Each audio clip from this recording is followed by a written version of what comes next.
tukichagua viongozi wetu kwa utaratibu tuliojiwekea, bila mizengo, kwa amani na utulivu, na kwa sababu tutamuomba Mwenyezi Mungu na tuko ndani ya madhabahu ya Mungu hapa, na uhakika kabisa kwamba uchaguzi wetu utakuwa mzuri na tutapata viongozi bora kabisa.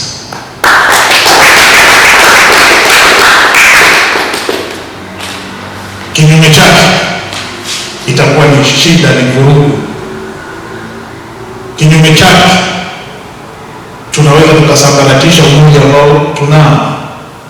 Kinyume chake tunaweza tukaivuruga amani tuliyokuwa nayo, na tusiangalie amani ya nje, tunaanza kuangalia amani katika taasisi.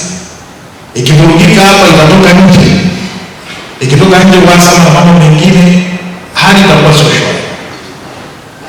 Mimi naamini tutafanya uchaguzi hapa salama, na tutaumaliza uchaguzi salama tukiwa wamoja, tukiwa na mshikamano, na tukiwa na umoja una nguvu ile ile ambayo tumekuwa nayo siku zote. Tuliona kuna umuhimu kabisa sisi kama ni wanajamii tuombe kwa ajili ya amani. Katika kipindi hiki tunajua kabisa wale wagombea kutakuwa na kampeni.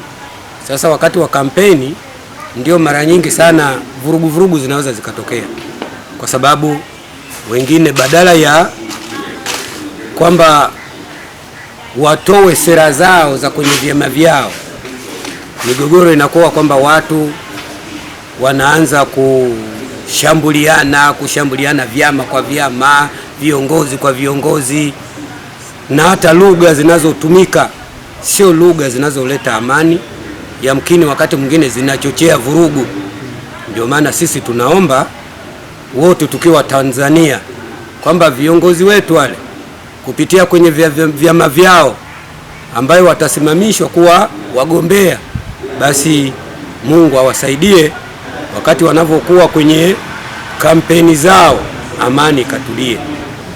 Mimi ambaye ni kiongozi wa dini, tumekusanyika leo hapa uongozi wa CPST mkoa kwa ajili ya mambo mawili ambayo ni ya msingi sana ambayo yametuweka hapa.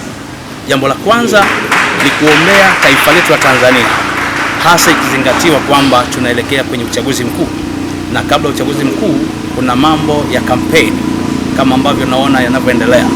Kwa hiyo tumeagizwa kwa mujibu wa maandiko matakatifu ambaye ni Mungu ameagiza kupitia Mtume Paulo, akamwandikia Timotheo akamwambia kabla ya mambo yote lazima dua na sala. Tuwaombee wafalme, tuombee wenye mamlaka,